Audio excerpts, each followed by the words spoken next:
அருள்மிகு ஸ்ரீ பாலசுப்ரமணியரை போற்றி. ஆன்மீக அன்பர்கள் அனைவருக்கும் அன்பான வணக்கங்கள்.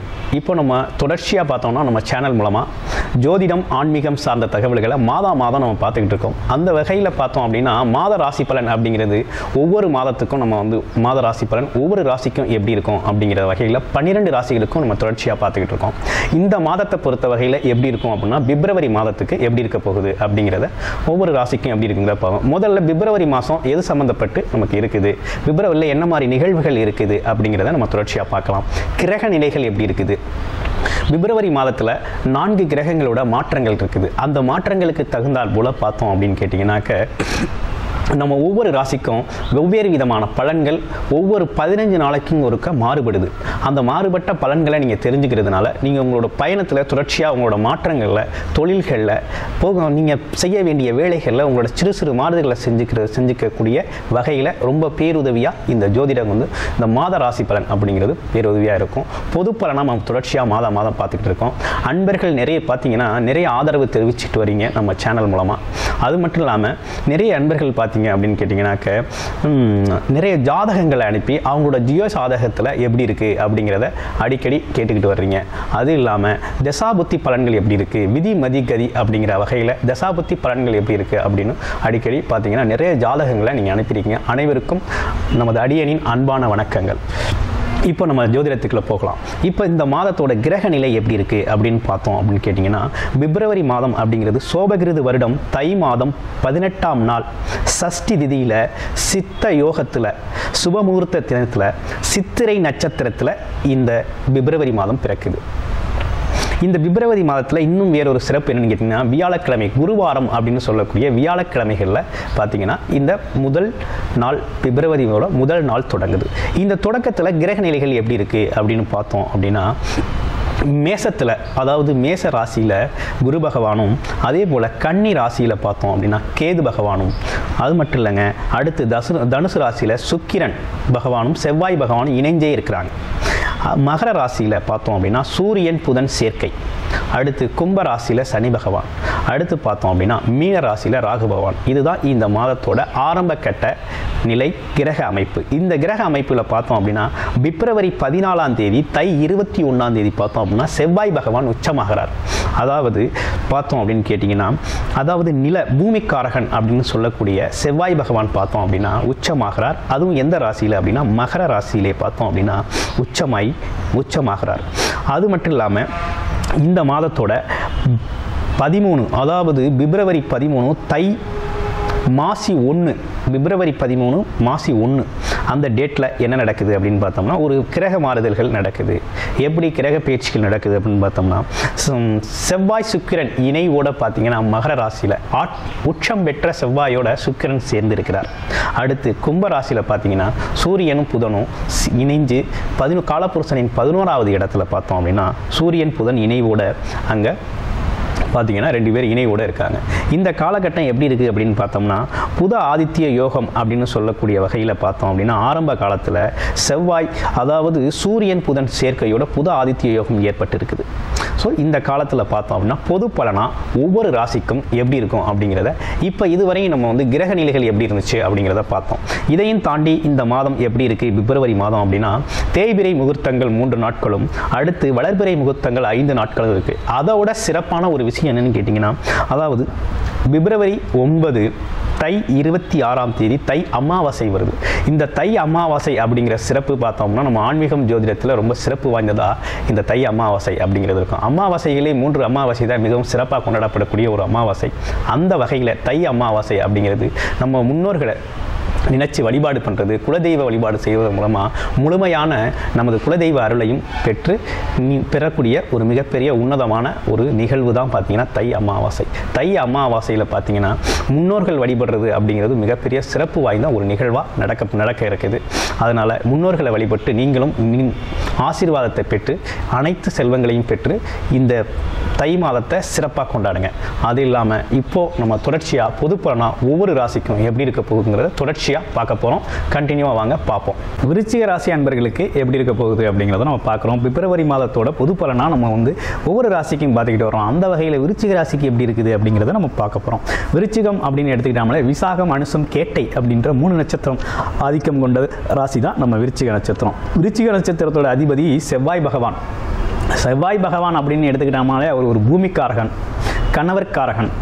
அது மட்டும் இல்லாமல் செவ்வாய் அப்படின்னு எடுத்துக்கிட்டாமலே வேகமாக செயல்படக்கூடியவர், ஒரு ஆணாதிக்க சிந்தனை உடையவர். அப்படின்னா என்னன்னா, எதையும் தைரியமாக எதிர்கொள்ளக்கூடியவர் அப்படின்னு சொல்லலாம். தைரியமாக எதிர்கொள்ளக்கூடியவர், எதிலையும் வெற்றி வாய்ப்பை நழுவ விடாமல் பிடித்து கொள்ளக்கூடியவர். அப்படிப்பட்ட பார்த்திங்கன்னா செவ்வாயோட ஆதிக்கம் நிறைந்தவர்கள் தான் நம்ம விருச்சிக ராசி அன்பர்கள். செவ்வாய் பகவான் எங்கே இருக்கார் பிப்ரவரி மாதம் அப்படின்னு பார்த்தோம் அப்படின்னா 2ல் இருக்கார். 2ல் இருக்க செவ்வாய் பகவான் 7ஆம் வீட்டு அதிபதியோடு சேர்ந்து எங்கே இருக்கார்? 2ல் இருக்கார். அப்போ 2ல் இருந்தால் என்ன நடக்கும்? வருமானம் தாங்க. உங்களுக்கான வருமானம் அப்படிங்கிறது நல்லா தான் இருக்க போகுது. வருமானங்கிறது நல்லா இருக்குது. மனைவி வழியில் உங்களுக்கு வருமானம் வரப்போகுது. மனைவி சார்ந்த சொத்து பத்துக்கள் எதுவும் வர வேண்டி இருந்துச்சுன்னா இந்த காலகட்டத்தில் வரும். இல்லை மனைவிக்கு எதுவும் ப்ரொமோஷன் கிடைக்கும், எதுவும் வேலை வாய்ப்பு கிடைக்கணுமா இந்த காலகட்டத்தில் வரும். மனைவி வழி மூலமாக ஆதாயம் வரக்கூடிய காலகட்டமாக இந்த காலகட்டம் இருக்குது. புது வண்டி வாகனங்கள் வாங்குவீங்க. அது மட்டும் இல்லாமல் வருமானங்கிறது பார்த்தோம் அப்படின்னா இடம் வாங்குகிற அளவுக்கு வருமானம் வரும். இன்னொன்று எலக்ட்ரிக்கல் மற்றும் எலக்ட்ரானிக்ஸ் துறையில் வேலை பார்க்குறவங்களுக்கு, அது மட்டும் இல்லாமல் அக்கௌண்ட்ஸ் டிபார்ட்மெண்ட்டில் வேலை பார்க்குறவங்க, ஐடி துறையில் வேலை பார்க்குறவங்களுக்கெல்லாம் பார்த்திங்கன்னா ப்ரொமோஷன் கிடைக்கக்கூடிய வாய்ப்பும் இருக்குது. வருமானம் வரக்கூடிய வாய்ப்புகள் இந்த காலகட்டத்தில் ரொம்ப நல்லாவே இருக்குது. வருமானம் அப்படிங்கிறது ரொம்ப சிறப்பான காலகட்டமாக தான் இருக்குது. அது மட்டும் இல்லாமல் பிப்ரவரி மாதம் 13ஆம் தேதிக்கு பிறகு பார்த்தோம் அப்படின்னா ஒரு மாற்றம் நடக்குது. கிரக நிலையில் ஒரு மாற்றம் நடக்குது. என்ன நடக்குது அப்படின்னு பார்த்தோம்னா, சூரியன் புதன் 2 பேரும் சேர்ந்து கும்பராசிக்கு போகிறாங்க. 4ஆம் இடத்துக்கு போகிறாங்க. அப்போ 4ஆம் இடத்துல இருக்கையில் என்ன இருக்குன்றது சூரியன் புதன் அப்படிங்கிறது புத ஆதித்ய யோகம் கிடைக்குது. புத ஆதித்ய யோகம் கிடைக்குது. அங்கே சனி பகவானும் சேர்ந்துருக்கிறார். அப்போ என்ன நடக்கும் அப்படின்னா, உங்களுக்கு புதன் என்ன பண்ணுறார்? புதன் 11ஆம் அதிபதி, லாபாதிபதி. அது மட்டும் இல்லாமல் அவர் பார்த்தோம் அப்படின்னா உங்களுக்கு லாபாதிபதியும் இருக்கிறார். அதே நேரத்தில் 10ஆம் அதிபதியும் இருக்கிறார். 10ஆம் அதிபதி யார் அப்படின்னு பார்த்தோம் அப்படின்னு கேட்டிங்கன்னா சூரியன், 11ஆம் அதிபதி புதன். இவங்க 2 பேரும் சேர்ந்து 4ஆம் இடத்துல இருக்கிறது அப்படிங்கிறது பார்த்தோம் அப்படின்னா வண்டி வாகனங்களால் லாபம் உண்டு. அது சார்ந்த ஏஜென்சி தொழில் பண்ணிங்க அப்படின்னா பெரிய முன்னேற்றம் உண்டு. டிரான்ஸ்போர்ட்டேஷன் ஏதாவது பண்ணிங்க அப்படின்னா அதுலேயும் நல்ல மிகப்பெரிய லாபம் உண்டு. பெரிய லாபம் அப்படிங்கிறது இந்த காலகட்டத்தில் நல்லா இருக்குது. அதாவது போக்குவரத்தில் லாபம் இருக்குது. கல்வித்துறை சார்ந்த நிறுவனங்களில் ஒர்க் பண்ணுறவங்களுக்கு லாபம் இருக்குது. அது மட்டும் இல்லாமல் கணித்துறை சார்ந்து வேலை பார்க்குறவங்களுக்கு லாபம் இருக்குது. வங்கிப்பணி செய்கிறவங்களுக்கு பார்த்தீங்க அப்படின்னா முன்னேற்றம், அதாவது என்ன ப்ரொமோஷன் கிடைக்கக்கூடிய வாய்ப்பு இருக்குது. இடமாற்றம் அப்படிங்கிறதும் இருக்கக்கூடிய வாய்ப்பு இருக்குது. இப்படிப்பட்ட நல்ல விஷயங்கள்லாம் உங்களுக்கு விருச்சிக ராசி அன்பர்களுக்கு நடக்க போகுது. புத ஆதித்ய யோகத்தால் பார்த்தோம் அப்படின்னா அப்பாவால் ஆதாயம் உண்டு. அது மட்டும் இல்லாமல் உறவுகளில் பார்த்தோம் அப்படின்னா இளையவர்கள் மூலமாக உங்களுக்கு பார்த்தீங்கன்னா ஒரு உதவிகள் கிடைக்கக்கூடிய இருக்குது. அப்பா மிகப்பெரிய உதவி செய்ய போகிறாரு, ஹெல்ப் பண்ண போகிறாரு. இந்த மாதிரி விஷயங்கள்லாம் நடக்குது. அப்பா சார்ந்த சொத்துக்கள் உங்களுக்கு கிடைக்க போகுது. இந்த மாதிரி விஷயங்கள்லாம் இந்த காலகட்டத்தில் இது யோகமாகவே உங்களுக்கு வருது அப்படின்னே சொல்லலாம். 4ஆம் இடத்துல சனி பகவான் ஆட்சி பெற்று இருக்கார். அப்படின்னா என்ன, அம்மாவுக்கும் உங்களுக்குமான உறவு நிறைகளில் இருந்த சிக்கல்கள் கொஞ்சம் கொஞ்சமாக சரியாக போகுது அப்படின்னே சொல்லணும். அடுத்து பார்த்தோம் அப்படின்னா 5ல் இருக்க ராகு பகவான் என்ன பண்ணுறார் அப்படின்னு பார்த்தோம்னா 5ஆம் இடத்து ராகு என்ன மாதிரி வேலையை செய்கிறாரு? குழந்தை பாக்கியம் இல்லாதவர்களுக்கு குழந்தை பாக்கியம் கிடைக்க போகுது. குழந்தைகளின் தேவைகளை நிறைவேற்றுவதற்கான வேலைகள் நடக்க போகுது. அது மட்டும் இல்லாமல் 6ஆம் இடத்துல இருக்க குரு அப்படிங்கிறது 2க்கும் 5க்கும் அதிபதி 6ல் போயிருக்கார். அப்போ என்ன நடக்கும் அப்படின்னா, அதாவது ஏதாவது நோய்வாய்ப்பட்டு நோய் மூலமாக செலவு பண்ணக்கூடிய அமைப்புகள் உங்களுக்கு வரக்கூடிய வாய்ப்புகள் இருக்குது. அதனால் உடல் ஆரோக்கியத்தில் கொஞ்சம் கவனம் எடுத்துக்குங்க. குரு வழிபாடை அதிகப்படுத்துங்க. அது மட்டும் இல்லாமல் குலதெய்வ வழிபாட்டையும் அதிகப்படுத்துங்க. ஆமாம், வாரம் ஒரு முறை பார்த்தீங்க அப்படின்னா செவ்வாய் பகவான் நம்ம முருகக் கடவுளை வழிபடுங்க. நம்ம முருகனை வழிபடுங்க, உங்களுக்கு வேண்டியது கிடைக்கும். ஆமாம், உங்களோட ராசி அதிபதியான செவ்வாய் பகவானான முருகக்கடவுள், அதாவது சுப்பிரமணியரை வழிபட உங்களுக்கு பார்த்திங்கன்னா வாழ்க்கையில் மிகப்பெரிய முன்னேற்றங்கள் ஏற்படக்கூடிய மிகப்பெரிய மாற்றங்களும் முன்னேற்றங்களும் ஏற்படும். 11ஆம் இடத்தில் இருக்க கேது பகவான் அப்படிங்கிறது லாபஸ்தானம் அப்படிங்கிறது பார்த்திங்க அப்படின்னா ஒரு நல்ல லாபம் அப்படிங்கிறது பார்த்திங்கன்னா ஒரு பிப்ரவரி 13ஆம் தேதிக்கு பிறகு பார்த்தீங்க அப்படின்னா ஒரு நல்ல முன்னேற்றமான காலகட்டமாக தான் உங்களுக்கு இருக்குது. அது இல்லாமல் உங்களோட நட்சத்திரங்களுக்கு எப்படி இருக்குது அப்படிங்கிறத பார்ப்போம். விசாக நட்சத்திரம் அப்படின்னு எடுத்துக்கிட்டோம்னா, விசாக நட்சத்திரக்காரர்கள் உடல் ஆரோக்கியத்தில் கவனம் செலுத்தணும். அடிவயிறு வயிறு சார்ந்த உபாதைகள் வரக்கூடிய வாய்ப்பு இருக்குது. உடலுக்கு பொருத்தமில்லாத உணவுகளை இந்த காலகட்டத்தில் எடுத்துக்காமல் இருக்கிறது நல்லது. அடுத்து அனுச நட்சத்திரத்துக்கு எப்படி இருக்குது அப்படின்னு பார்த்தோம் அப்படின்னா, அனுச நட்சத்திரம் அப்படிங்கிறது பார்த்திங்கன்னா கை கால் வலி ஏற்படக்கூடிய வாய்ப்பு இருக்குது. அதே நேரத்தில் தாய் சார்ந்த உறவுகளில் கொஞ்சம் கவனமாகவும் இருக்கணும். கொஞ்சம் அனுகூலமாக அன்பாக பேசுகிறது உங்களுக்கு பெரிய ஆதரவை தரும், ஒரு நல்ல முன்னேற்றத்தையும் தரும். அதே போல் போக்குவரத்து, பழைய வண்டி வாகனங்களை வாங்கி விற்கிறது, இரும்பு தொழில் செய்கிறவங்களுக்கு நல்ல முன்னேற்றமான காலகட்டமாக இந்த காலகட்டம் இருக்குது அப்படின்னே சொல்லணும். கேட்டை நட்சத்திரத்துக்கு எப்படி இருக்குது?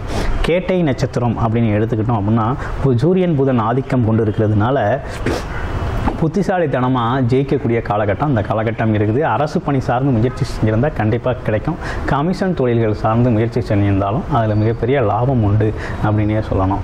ஸோ ஆக மொத்தத்தில் நம்ம விருச்சிக ராசி நண்பர்களுக்கு எப்படி இருக்குது அப்படின்னு பார்த்தோம்னா, ரொம்ப கவனமாக கையாளக்கூடிய காலகட்டமாகவும் இருக்குது. அதே நேரத்தில் உறவு நிலைகளில் ரொம்ப கவனமாக இருக்கணும். மற்றபடி பொருளாதாரம், முன்னேற்றம், வேலை, உழைப்பு அப்படிங்கிறது பார்த்திங்கன்னா இயல்பாகவே உங்களுக்கு முன்னேற்றத்தை தரக்கூடிய காலகட்டமாக தான் இந்த காலகட்டம் அமைகிறது.